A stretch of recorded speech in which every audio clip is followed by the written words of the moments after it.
Hello, everyone, and good morning. My name is Sage Glass, and I'm a research associate under John at the JCVI.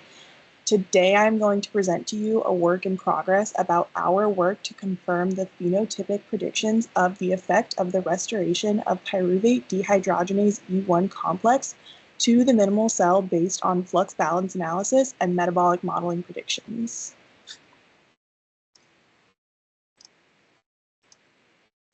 Here you can see an overview of the metabolic reconstruction of JCVI-syn3A from the 2019 Essential Metabolism for a Minimal Cell publication from the Luthi Schulten Group and Marion Brewer at the University of Illinois, Urbana-Champaign.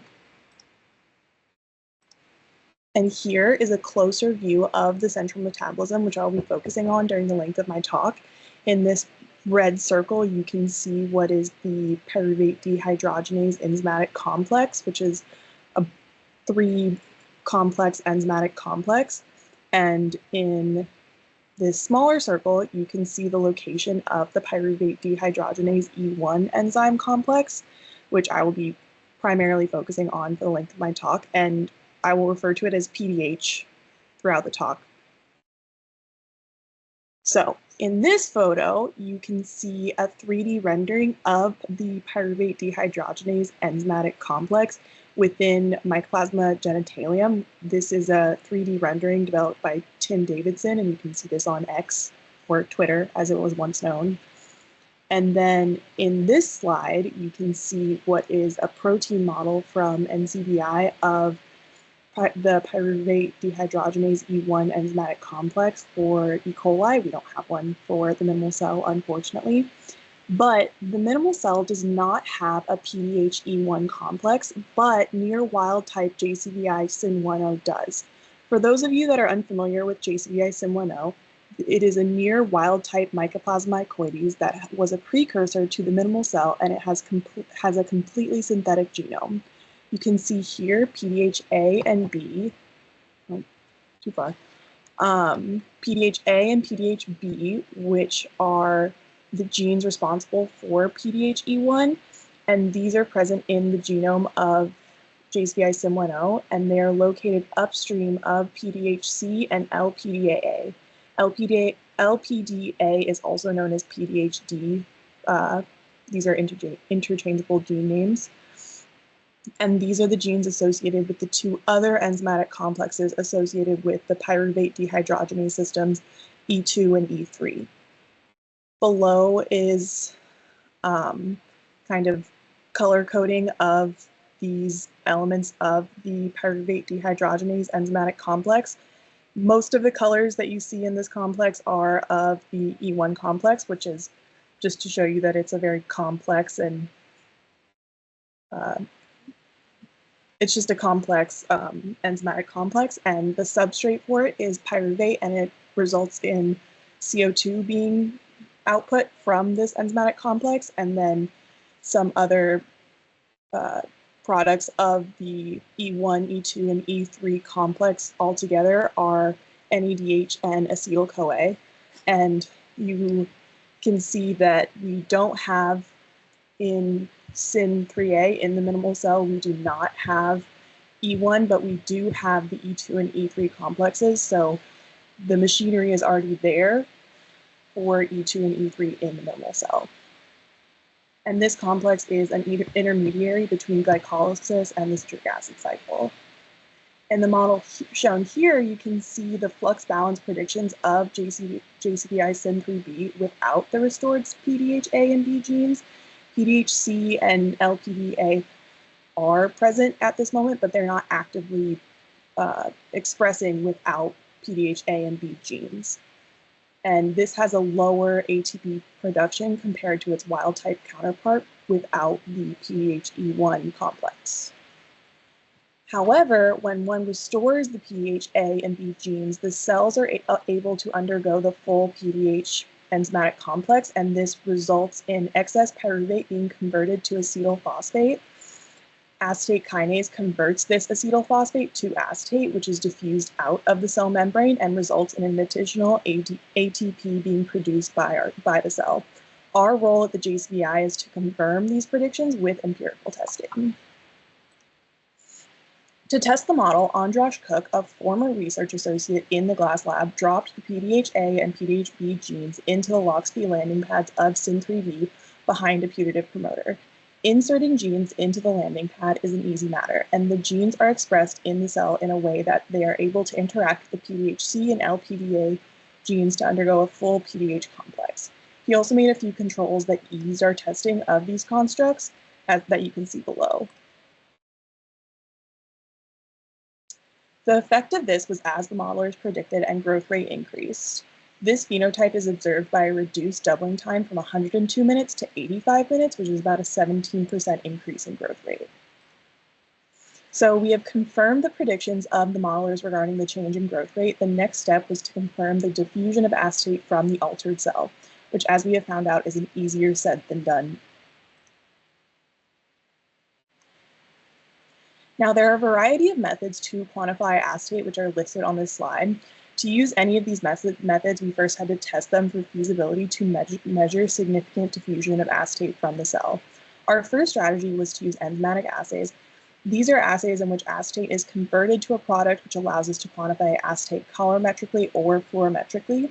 A note about these enzymatic assays is that the enzymes used in the assays are proprietary information, so we're not sure specifically what the assay is measuring. We've asked, and the lawyers at the companies who produce these assays don't really want to tell us, but we do know that the enzymatic reaction that is occurring on the acetate is measuring some byproduct of the enzymatic reaction.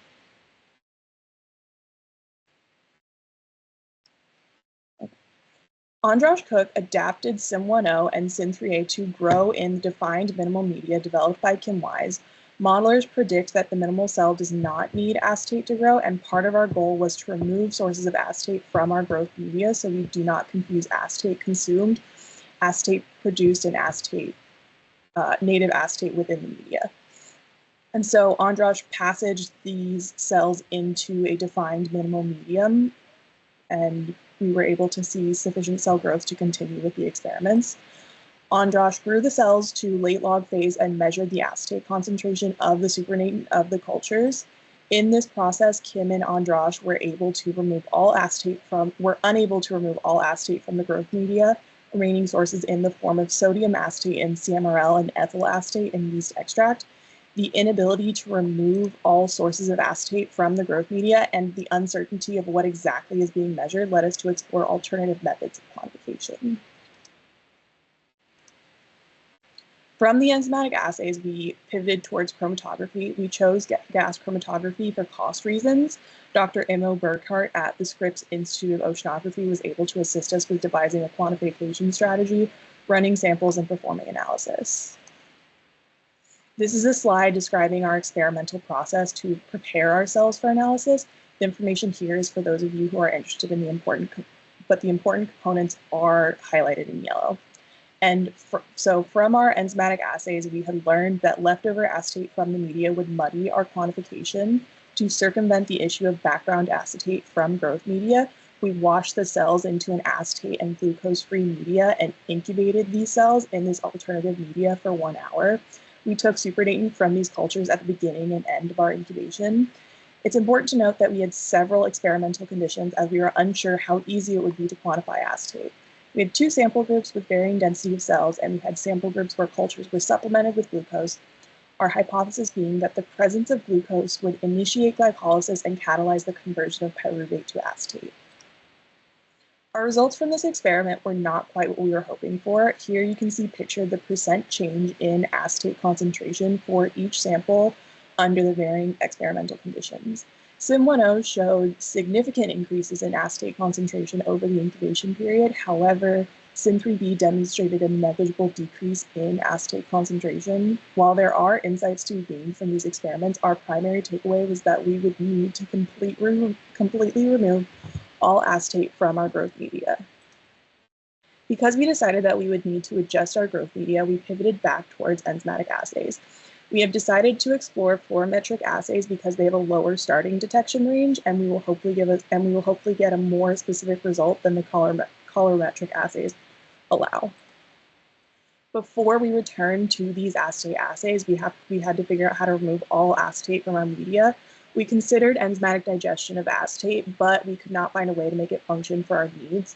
Now our plan is to make the defined minimal medium with custom CMRL without sodium acetate and adapt ourselves to this medium and use these cultures to perform our acetate assays for quantification.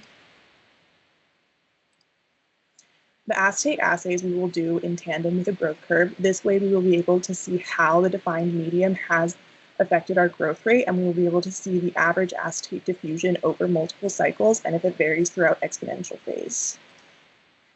After we have the data from these assays, we may choose to restore the PDH-A and PDH-B genes to their native regions in the genome.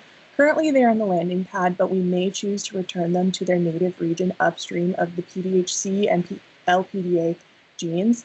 PDH-A and B in the landing pad with a putative promoter does not necessarily produce the necessary stoichiometry to have this enzymatic complex operating at peak efficiency.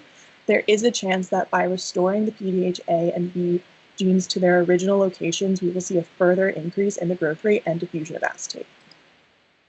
I want to thank all the people at JCVI and the Lucy Schulten group and Marion Brewer and Immo Burkhart for the help that they have provided in assembling this data and working on this project, and I'm happy to answer any questions that anyone might have. The first thing that I think about, Sage, is as you're looking at the amount of acetate produced in your minimal cell versus JCVI-syn 1.0, do you have a clear sense of the number of cells in your sample? We know that the minimal cell grows at a substantially slower rate than the wild type than syn 1.0. And so if you're starting with vastly fewer cells, that could be a big part of the problem in your assays. So our experimental plan when we were doing the GCMS analysis and the cell prep for this was first to try and get our cells at pretty equal growth phases. So we did that by having them all extracted at the same pH, which is how we generally approximate growth phase here at JCVI. And then we reserved the cell pellets from these experiments so that we could run qPCR and normalize our values based on the number of cells per sample. Unfortunately, the GCMS didn't work out, so we did not continue on with this project. But when we do the acetate assays, we will be able to use the growth curve and the picogreen assays that we will use to do these growth curves to normalize the amount of cells per sample. Thank you. Other questions? Yeah, this is James Dobbins spec. Have you thought about just using mass spec to detect ESIs? It can be quantitative if you do it right. We are still interested in using mass spectrometry. It's mostly a cost issue at this point to do the mass spectrometry. Our collaborator, Immo Burkhart, has expressed that it's somewhat difficult to quantify acetate because it's a pretty small molecule. But we're going to have to do a lot of testing to figure out exactly the correct number of cells and experimental parameters to put the cells under to quantify the acetate in this method. That's why we're doing the acetate assays for now, just because it's a lower cost and it'll be a faster process, because this project has been in the works for several years now. For those of you who were present at the first minimal cell consortium, this was the first presentation for the first minimal cell consortium by Andras Cook. Do you have any thoughts about, imagine that we cannot detect an additional amount of acetate relative to the normal minimal cell in the cells with pyruvate dehydrogenase E1 complex. How else we might explain the more rapid growth rate?